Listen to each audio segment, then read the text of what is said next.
ಸ್ನೇಹಿತರೆ, ಮೀಡಿಯಾ ಮಾಸ್ಟರ್ಸ್ಗೆ ಸ್ವಾಗತ ಸುಸ್ವಾಗತ. ಗೆಳೆಯರೆ, ಭಾರತ ಜಗತ್ತಿನ ಬಾಹ್ಯಾಕಾಶ ರಾಜಧಾನಿಯಾಗುವತ್ತ ಹೆಜ್ಜೆಯನ್ನಿಡ್ತಾ ಇದೆಯಾ?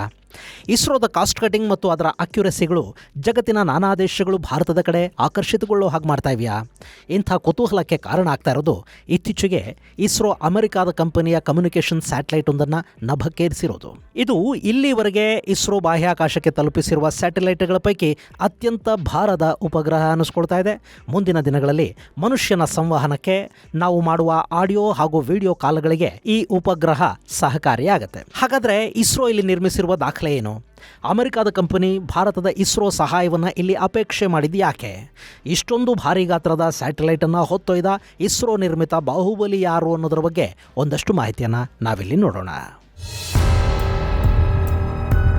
ಗೆಳೆಯರೆ, ಅದು ಡಿಸೆಂಬರ್ 24, ಸಮಯ ಬೆಳಗ್ಗೆ 8:55. ಆಂಧ್ರ ಪ್ರದೇಶದ ಶ್ರೀಹರಿಕೋಟಾ ಸ್ಪೇಸ್ ಸ್ಟೇಷನ್ನಿಂದ ಇಸ್ರೋ ದೊಡ್ಡ ಕಾರ್ಯಾಚರಣೆಯೊಂದನ್ನು ನಡೆಸ್ತಾ ಇತ್ತು. ಅಲ್ಲಿ ಸರಿಸುಮಾರು 6 ಟನ್ ತೂಕದ ಕಮ್ಯುನಿಕೇಷನ್ ಸ್ಯಾಟಲೈಟ್ ಒಂದನ್ನು ಲೋಯರ್ ಅರ್ತ್ ಆರ್ಬಿಟ್ಗೆ ತಲುಪಿಸುವ ಜವಾಬ್ದಾರಿಯನ್ನು ಇಸ್ರೋ ತಗೊಂಡಿತ್ತು.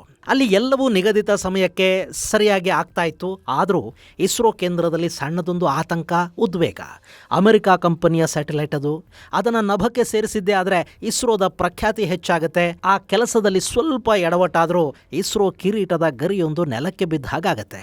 ಇಂಥ ಆತಂಕ, ಢವಢವದ ಜೊತೆಗೆ ಅಲ್ಲಿನ ಇಂಜಿನಿಯರ್ಗಳು, ಟೆಕ್ನಿಷಿಯನ್ಗಳು, ಬಾಹ್ಯಾಕಾಶ ವಿಜ್ಞಾನಿಗಳು ತಮ್ಮ ಕೆಲಸವನ್ನು ಅತ್ಯಂತ ಶ್ರದ್ಧೆಯಿಂದ ಮಾಡ್ತಾ ಹೋಗ್ತಾ ಇದ್ರು. ಸಮಯ 8:55 ಹೊಡಿತಿದ್ದಂತೆ ಇಸ್ರೋ ನಿರ್ಮಿತ LVM-3M6 ಅನ್ನೋ ರಾಕೆಟನ್ನು 6100 kg ತೂಕದ ಬ್ಲೂಬರ್ಡ್ ಬ್ಲಾಕ್ 2 ಅನ್ನೋ ಕಮ್ಯುನಿಕೇಷನ್ ಸ್ಯಾಟಲೈಟನ್ನು ಹೊತ್ತು ನಭಕ್ಕೆ ಹಾರೇ ಬಿಡ್ತು. ಸತತ 15 ನಿಮಿಷಗಳ ಪ್ರಯಾಣದ ನಂತರ LMVಯಿಂದ ಆ ಕಮ್ಯುನಿಕೇಷನ್ ಸ್ಯಾಟಲೈಟ್ ಬೇರೆಯಾಗಿ ಲೋವರ್ ಅರ್ತ್ ಆರ್ಬಿಟಲ್ಲಿ ತಾನು ಸೇರಬೇಕಾದ ಜಾಗವನ್ನು ಸೇರ್ತು. ಇಲ್ಲಿ ಭಾರತದ ರಾಕೆಟ್ ಆ ಸ್ಯಾಟಲೈಟ್ ಅನ್ನು ಎಷ್ಟು ನಿಖರವಾಗಿ ಅಂತರಿಕ್ಷಕ್ಕೆ ಸೇರಿಸಿದೆ ಅಂದ್ರೆ, ಭೂಮಿಯಿಂದ ಆ ಸ್ಯಾಟಲೈಟ್ 520 ಕಿಲೋಮೀಟರ್ಗಳ ನಡುವಿನ ಎತ್ತರವನ್ನು ತಲುಪಬೇಕಿತ್ತು. ಇಸ್ರೋ ಅದನ್ನ 520 ಕಿಲೋಮೀಟರ್ಗಳ ಏರಿಸುವ ಗುರಿಯನ್ನು ಇಟ್ಟುಕೊಂಡಿತ್ತು. ಆದರೆ ಕಡೆಯ ಕ್ಷಣದಲ್ಲಿ ಆ ಸ್ಯಾಟಲೈಟ್ 518.5 ಕಿಲೋಮೀಟರ್ ಎತ್ತರಕ್ಕೆ ತಲುಪಿತು. ಆ ನಿಖರತೆಯಲ್ಲಿ 1.5 ಕಿಲೋಮೀಟರ್ನಷ್ಟು ವ್ಯತ್ಯಾಸ ಅಲ್ಲುಂಟಾಯಿತು. ಇದು ತುಂಬಾ ದೊಡ್ಡ ವ್ಯತ್ಯಾಸ ಅಲ್ಲ. ಆ ಉಪಗ್ರಹ ತನ್ನ ಕಕ್ಷೆಯನ್ನ ಸೇರಿದೆ. ಹೀಗಾಗಿ ಬ್ಲೂಬರ್ಡ್ ಬ್ಲಾಕ್ 2 ಸ್ಯಾಟಲೈಟ್ ಅನ್ನ ನಿರ್ಮಾಣ ಮಾಡಿರುವ ಅಮೆರಿಕಾದ ಟೆಕ್ಸಾಸ್ನ ಮಿಡ್ಲ್ಯಾಂಡ್ ಮೂಲದ AST ಸ್ಪೇಸ್ ಮೊಬೈಲ್ ಇನ್ಕಾರ್ಪೊರೇಷನ್ ಖುಷಿಯಾಗಿದೆ. ಹಾಗೆಯೇ ಮುಂದಿನ ವರ್ಷದ ಅಂತ್ಯದ ವೇಳೆಗೆ ಇಸ್ರೋನ ಬಳಸಿಕೊಂಡು ಒಟ್ಟು 45ರಿಂದ 60 ಉಪಗ್ರಹಗಳನ್ನು ನಭಕ್ಕೆ ಸೇರಿಸುವ ಗುರಿಯನ್ನು ಆ ಸಂಸ್ಥೆ ಹೊಂದಿದೆ. ಇದರಲ್ಲಿ ಸಣ್ಣ ಉಪಗ್ರಹಗಳು ಇವೆ. ಜೊತೆಗೆ LVM-3ಯಲ್ಲಿ ಹೋಗುವಂಥ 6 ದೊಡ್ಡ ಸ್ಯಾಟಲೈಟ್ಗಳನ್ನು 2027ರ ಹೊತ್ತಿಗೆ ಇಸ್ರೋದಿಂದಲೇ ಲಾಂಚ್ ಮಾಡಿಸೋದಕ್ಕೆ ಅಮೆರಿಕದ ಈ ಕಂಪನಿ ನಿರ್ಧರಿಸಿದೆ. ಈ ಮೂಲಕ ಇಸ್ರೋದ ಕೀರ್ತಿ ಜಗತ್ತಿನ ಎಲ್ಲೆಡೆ ಪಸರಿಸ್ತಾ ಇದೆ. ಇಲ್ಲಿ ಯಾಕೆ ಅಮೆರಿಕಾದ ಕಂಪನಿಯ ಈ ಸ್ಯಾಟಲೈಟ್ ಮುಖ್ಯ ಆಗುತ್ತೆ, ಹಾಗೂ ಅವರು ಭಾರತದ ಇಸ್ರೋನೇ ಯಾಕಿದಕ್ಕೆ ಆಯ್ಕೆ ಮಾಡಿಕೊಂಡ್ರು, ನಾಸಾನಾಗಲಿ ಸ್ಪೇಸ್ ಎಕ್ಸ್ನಾಗಲಿ ಇವರು ಯಾಕೆ ಕೇಳಲಿಲ್ಲ ಅನ್ನೋದನ್ನು ನೋಡೋದಕ್ಕೂ ಮುನ್ನ ಸುಮಾರು 6 ಟನ್ನುಗಳಷ್ಟು ತೂಕವನ್ನು ಹೊಂದಿರುವ ಬ್ಲೂಬರ್ಡ್ ಬ್ಲಾಕ್ 2 ಸ್ಯಾಟಲೈಟನ್ನು ನಭಕ್ಕೆ ಹೊತ್ತೊಯ್ದ ಲಾಂಚ್ ವೆಹಿಕಲ್ ಮಾರ್ಕ್ 3 ಬಗ್ಗೆ ಒಂದಷ್ಟು ಮಾಹಿತಿಯನ್ನು ನಿಮಗೆ ಕೊಟ್ಬಿಡ್ತೀನಿ. ಗೆಳೆಯರೆ, ಈಗ ಇಸ್ರೋ ಬಳಸಿರೋದು LVM-3M6 ಅನ್ನೋ ರಾಕೆಟ್ ಅನ್ನು. ಈ LVM-3 ಅಂದ್ರೆ ಲಾಂಚ್ ವೆಹಿಕಲ್ ಮಾರ್ಕ್ 3 ಅಂತ ಅರ್ಥ. ಇದನ್ನು ಈ ಹಿಂದೆ GSLV ಅಂದರೆ Jio synchronise satellite launching vehicle ಅಂತ ಕರೀತಾ ಇದ್ರು. ಈಗ ಅದು LVM-3 ಅಂತ ಕರೆಸ್ಕೊಳ್ತಾ ಇದೆ. ಈ ರಾಕೆಟ್ 3 ಹಂತಗಳಲ್ಲಿ ನಿರ್ಮಾಣ ಆಗಿದ್ದು, ಅತಿ ಭಾರವಾದ ವಸ್ತುಗಳನ್ನು ಅಂತರಿಕ್ಷಕ್ಕೆ ಹೊತ್ತೊಯ್ಯೋದಿಕ್ಕೆ ಅಂತಲೇ ಇದನ್ನು ನಿರ್ಮಾಣ ಮಾಡಿದ್ದಾರೆ. ಈ LMV-3 ಮೂಲಕ ಸ್ಯಾಟಲೈಟ್ಗಳ ಜೊತೆ ಇಂಟರ್ ಪ್ಲಾನೆಟ್ ಪ್ರಾಬ್ಸ್ ಅನ್ನು ಕೂಡ ಲಾಂಚ್ ಮಾಡೋದಕ್ಕೆ ಸಾಧ್ಯ ಆಗುತ್ತೆ. ಈ ರಾಕೆಟ್ 43.5 ಮೀಟರ್ ಉದ್ದ ಇದ್ದು 640 ಟನ್ ಅಷ್ಟು ತೂಕವನ್ನು ಹೊತ್ತು ಹಾರುವ ಸಾಮರ್ಥ್ಯವನ್ನು ಹೊಂದಿದೆ. ಇನ್ನು ಇದರ ಮೇಲ್ಭಾಗದಲ್ಲಿ 5 ಮೀಟರ್ನಷ್ಟು ವಿಸ್ತಾರವಾದ ಸ್ಪೇಸ್ ಇದೆ. ಅದರಲ್ಲಿ 4 ಟನ್ ತೂಕದ ಸ್ಪೇಸ್ ಕ್ರಾಫ್ಟ್ಗಳನ್ನು ಜಿಯೋ ಸಿಂಕ್ರನೈಸ್ ಟ್ರಾನ್ಸ್ಫರ್ ಆರ್ಬಿಟ್ಗೆ ತಲುಪಿಸಬಹುದು. ಈ GTO ಸಮುದ್ರ ಮಟ್ಟಕ್ಕಿಂತ 35,786 ಕಿಲೋಮೀಟರ್ ಎತ್ತರದಲ್ಲಿದೆ ಅನ್ನೋದು ಗಮನಿಸಬೇಕಾದ ಅಂಶ. ಇಷ್ಟೊಂದು ದೂರಕ್ಕೆ ಸುಲಭವಾಗಿ ಸ್ಯಾಟಲೈಟ್ಗಳನ್ನು ಸಾಗಿಸುವ ಸಾಮರ್ಥ್ಯವನ್ನು ಈ ಲಾಂಚಿಂಗ್ ವೆಹಿಕಲ್ ಹೊಂದಿದೆ. ಹಾಗೆಯೇ ಈ ಸ್ಪೇಸ್ ಕ್ರಾಫ್ಟ್ ಲಿಕ್ವಿಡ್ ಇಂಜಿನ್ ಹಾಗೂ ಸಾಲಿಡ್ ಇಂಜಿನ್ಗಳನ್ನು ಹೊಂದಿದೆ. ಇದರ ಇದರ ಮೇಲ್ಭಾಗದಲ್ಲಿನ ಹಂತಕ್ಕೆ ಭಾರತದಲ್ಲೇ ನಿರ್ಮಾಣ ಮಾಡಲಾಗಿರುವ ಕ್ರಯೋಜೆನಿಕ್ ಇಂಜಿನನ್ನು ಅಳವಡಿಸಿದ್ದಾರೆ. ಈ ಇಂಜಿನ್ ಲಿಕ್ವಿಡ್ ಹೈಡ್ರೋಜನನ್ನು ಫ್ಯೂಯಲ್ ಆಗಿ ಹಾಗೂ ಲಿಕ್ವಿಡ್ ಆಕ್ಸಿಜನ್ನನ್ನು ಆಕ್ಸಿಡೈಸರ್ ಆಗಿ ಬಳಸಿಕೊಂಡು ಕೆಲಸ ಮಾಡುತ್ತೆ. ಇದರಿಂದ ಎಂಜಿನ್ನ ಕಾರ್ಯಕ್ಷಮತೆ ಕೂಡ ಹೆಚ್ಚಾಗುತ್ತೆ.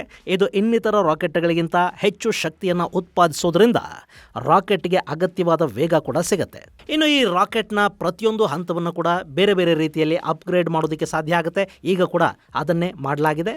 ಇದರ ತೂಕ ಹೊತ್ತೊಯ್ಯುವ ಸಾಮರ್ಥ್ಯವನ್ನು 6 ಟನ್ಗಳಿಗೆ ಏರಿಸಿದ್ದಾರೆ ಹಾಗೂ ಆ ಕಾರ್ಯವನ್ನು LVM-3 ಅತ್ಯಂತ ಯಶಸ್ವಿಯಾಗಿ ನಿರ್ವಹಿಸುವ ಮೂಲಕ ಇಸ್ರೋದ ಕಿರೀಟಕ್ಕೆ ಮತ್ತೊಂದು ಗರಿಯನ್ನು ಸೇರ್ಪಡೆ ಮಾಡಿದೆ. ಇನ್ನು ಈ LVM Mark 3ಯನ್ನು ಇಸ್ರೋದ ಮುಂದಿನ ಎಲ್ಲ ಬಾಹ್ಯಾಕಾಶ ಕಾರ್ಯಕ್ರಮಗಳಲ್ಲೂ ಬಳಸಿಕೊಳ್ಳೋದಕ್ಕೆ ನಿರ್ಧಾರ ಮಾಡಲಾಗಿದೆ. ಇನ್ನು LVM ಹೊತ್ತೊಯ್ದ ಬ್ಲ್ಯಾಕ್ಬರ್ಡ್ 2 ಕಮ್ಯುನಿಕೇಷನ್ ಸ್ಯಾಟಲೈಟ್ ಇದೆಯಲ್ಲ, ಇದು ಅಮೆರಿಕಾದ ATS ಸ್ಪೇಸ್ ಮೊಬೈಲ್ ಕಂಪನಿ ಅಭಿವೃದ್ಧಿಪಡಿಸಿರುವ ಉಪಗ್ರಹ ಆಗಿದೆ. ಇದನ್ನು ವಿಶ್ವದ ಅತ್ಯುತ್ತಮ ಸಂವಹನ ಉಪಗ್ರಹ ಅಂತ ಕರೀತಾರೆ. ಅದರ ಜೊತೆಗೆ ಇದನ್ನು ಸ್ಪೇಸಲ್ಲಿರುವ ಮೊಬೈಲ್ ಟವರ್ ಅಂತ ಕೂಡ ಕರೆಯಲಾಗುತ್ತೆ. ಯಾಕೆಂದರೆ ಲೋರ್ ಅರ್ತ್ ಆರ್ಬಿಟಲ್ಲಿರುವ ಸಂವಹನ ಉಪಗ್ರಹಗಳ ಪೈಕಿ ಇದು ಅತ್ಯಂತ ದೊಡ್ಡ ಉಪಗ್ರಹ ಅನ್ನಿಸ್ಕೊಳ್ಳುತ್ತೆ. ಇನ್ನು ಇದರ ಉಪಯೋಗ ಸದ್ಯದ ಪರಿಸ್ಥಿತಿಯಲ್ಲಿ ತುಂಬಾ ಮುಖ್ಯ. ಯಾಕೆಂದರೆ ಈ ಬ್ಲೂಬರ್ಡ್ ಬ್ಲ್ಯಾಕ್ 2 ಉಪಗ್ರಹದ ಕಾರಣದಿಂದ ಯಾವುದೇ ಮೊಬೈಲ್ ಟವರ್ಗಳಿಲ್ಲದೆ ಕೂಡ ನಿರಂತರವಾಗಿ ಯಾವ ಅಡೆತಡೆಗಳೂ ಇಲ್ಲದೆ ಮೊಬೈಲ್ ಫೋನ್ನಲ್ಲಿ ಮಾತನಾಡೋದಕ್ಕೆ ಸಾಧ್ಯ ಆಗುತ್ತೆ. ಹಾಗೆಯೇ ಸಣ್ಣ ಫೋನ್ಗಳಿಗೆ ಕೂಡ ಅತ್ಯುತ್ತಮ ನೆಟ್ವರ್ಕ್ ಸೇವೆಯನ್ನು ಒದಗಿಸೋದಕ್ಕೆ ಇದು ಸಹಾಯ ಮಾಡುತ್ತೆ. ಇದರಿಂದ ಗ್ರಾಮೀಣ ಪ್ರದೇಶದ ಜನ, ಪರ್ವತಗಳಲ್ಲಿ ಹಾಗೂ ಬೆಟ್ಟಗಳ ತಪ್ಪಲುಗಳಲ್ಲಿ ವಾಸ ಮಾಡುವವರು, ಕರಾವಳಿಯಿಂದ 106 ಕಿಲೋಮೀಟರ್ ದೂರದಲ್ಲಿ ಕಾರ್ಯನಿರ್ವಹಿಸುವ ಮೀನುಗಾರರು, ಹೀಗೆ ನಾನಾ ಥರದ ಜನ ಮೊಬೈಲ್ ಟವರ್ಗಳ ಅಗತ್ಯ ಇಲ್ಲದೆ ನೇರವಾಗಿ ಉಪಗ್ರಹದ ಮೂಲಕ ಸಂಪರ್ಕವನ್ನು ಸಾಧಿಸೋದಕ್ಕೆ ಸಾಧ್ಯ ಆಗುತ್ತೆ. ಇನ್ನು ಈ ಸ್ಯಾಟಲೈಟ್ ಅನ್ನು ಬಳಸಿಕೊಂಡು ಭೂಮಿಯಲ್ಲಿ ಯಾವುದೇ ಮೂಲೆಯಲ್ಲಿನ ಜನರನ್ನು ಕೂಡ ಸಂಪರ್ಕ ಮಾಡೋದಕ್ಕೆ ಸಾಧ್ಯ ಆಗುತ್ತೆ. ಯಾರೂ ಸಂವಹನದಿಂದ, ಸಂಪರ್ಕದಿಂದ ವಂಚಿತರಾಗದ ಹಾಗೆ ಇದು ಗ್ಯಾರಂಟಿಯನ್ನು ಒದಗಿಸುತ್ತೆ ಅಂತ ಆ ಕಂಪನಿ ಹೇಳಿಕೊಳ್ಳುತ್ತೆ.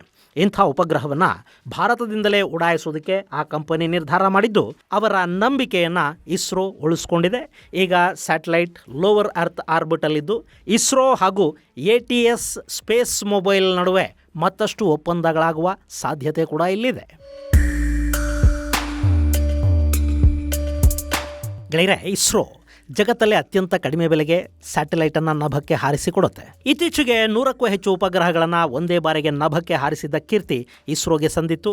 ಇಲ್ಲಿವರೆಗೆ ನಮ್ಮ ಹೆಮ್ಮೆಯ ಇಸ್ರೋ 45 ವರ್ಷಗಳಲ್ಲಿ ಸುಮಾರು 34 ದೇಶಗಳ 434 ಉಪಗ್ರಹಗಳನ್ನು ಅಂತರಿಕ್ಷಕ್ಕೆ ತಲುಪಿಸಿದೆ. ಹೀಗಾಗಿ ಜಪಾನ್, ಕಜಕ್ನಂಥ ಸಾಕಷ್ಟು ದೇಶಗಳು ಈಗ ಇಸ್ರೋದ ಮೇಲೆ ಡಿಪೆಂಡ್ ಆಗಿವೆ. ಇನ್ನು ಈಗ ಮಾಡಿರೋ ಲಾಂಚ್ ಇದೆಯಲ್ಲ, ಇದು ಭಾರತದ ಭವಿಷ್ಯದ ಗುರಿಯಾಗಿರುವ ಗಗನಯಾನಕ್ಕೆ ತುಂಬ ದೊಡ್ಡ ಬೂಸ್ಟನ್ನು ಕೊಡ್ತಾ ಇದೆ. ಯಾಕೆಂದರೆ ಗಗನಯಾನ ಕಾರ್ಯಕ್ರಮದಲ್ಲಿ ಕ್ರೂ ಮಾಡ್ಯೂಲನ್ನು ನಭಕ್ಕೆ ಕಳುಹಿಸಬೇಕು. ಸೊ ಅಷ್ಟೊಂದು ತೂಕದ ಮಾಡ್ಯೂಲನ್ನು ಆರ್ಬಿಟ್ಗೆ ಕಳುಹಿಸೋದ್ರ ಜೊತೆಗೆ ಗಗನಯಾತ್ರಿಗಳನ್ನು ಕೂಡ ಸುರಕ್ಷಿತವಾಗಿ ನೋಡ್ಕೋಬೇಕಾಗುತ್ತೆ. ಹೀಗಾಗಿ ಈಗ 6 ಟನ್ ತೂಕದ ಸ್ಯಾಟಲೈಟನ್ನು ನಭಕ್ಕೆ ಕಳಿಸಿರೋದು ಇಸ್ರೋದ ನಂಬಿಕೆಯನ್ನು ಮತ್ತಷ್ಟು ಗಟ್ಟಿ ಮಾಡ್ತಾ ಇದೆ. ಗೆಳೆಯರೆ, ಇಸ್ರೋ ಸ್ಥಾಪನೆ ಮಾಡುವಾಗ ವಿಕ್ರಮ್ ಸಾರಾಭಾಯ್ ನಾವು ಯಾರೊಂದಿಗೂ ರೇಸಿಗೆ ಇಳಿಯೋದಕ್ಕೆ ಈ ಕೆಲಸವನ್ನು ಮಾಡ್ತಾ ಇಲ್ಲ, ಇದು ನಮ್ಮ ದೇಶದ ರಕ್ಷಣೆಗೆ ಹಾಗೂ ಸಂವಹನಕ್ಕೆ ಅತ್ಯಗತ್ಯ ಅಂತ ಹೇಳಿದರು. ಅದನ್ನು ಈಗ ಇಸ್ರೋ ಪ್ರೂವ್ ಮಾಡ್ತಾ ಇದೆ. ಮೊನ್ನೆನ ಆಪರೇಷನ್ ಸಿಂಧೂರ್ನ ಸಮಯದಲ್ಲಿ ಪಾಕಿಸ್ತಾನದ ವಿರುದ್ಧ ಯುದ್ಧ ಮಾಡಿದ್ದು ಭಾರತೀಯ ಸೇನೆ ಮಾತ್ರ ಅಲ್ಲ, ನಮ್ಮ ಇಸ್ರೋ ಕೂಡ. ಅವತ್ತು ಅಮೆರಿಕಾದ GPS ಬಳಸದೆ ಪಾಕ್ ಮೇಲೆ ಭಾರತ ದಾಳಿ ಮಾಡ್ತು. ಅಂಥ ಅವಕಾಶವನ್ನು ಒದಗಿಸಿಕೊಟ್ಟಿದ್ದು ಇಸ್ರೋದ ಸ್ಯಾಟಲೈಟುಗಳು. ಅವತ್ತು ಇಸ್ರೋ ಕೊಟ್ಟ ನಿಖರ ಮಾಹಿತಿ ಪಾಕಿಸ್ತಾನವನ್ನು ಮಟ್ಟ ಹಾಕೋದಕ್ಕೆ ದೊಡ್ಡ ಮಟ್ಟದಲ್ಲಿ ಸಹಾಯ ಮಾಡ್ತಷ್ಟೇ ಅಲ್ಲ, ಅಮೆರಿಕ ಕೂಡ ಭಾರತದ ದಾಳಿಯ ನಿಖರತೆಯನ್ನು ಕಂಡು ಬೆರಗಾಗೋ ಹಾಗೆ ಮಾಡ್ತು.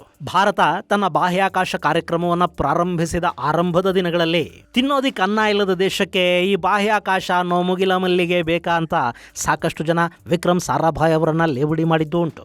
ಆದರೆ ಇವತ್ತು ಇಸ್ರೋ ಭಾರತ ಮಾತ್ರ ಅಲ್ಲ, ಜಗತ್ತಿನ ನಾನಾ ದೇಶಗಳಿಗೆ ನೆರವನ್ನು ಒದಗಿಸ್ತಾ ಇದೆ.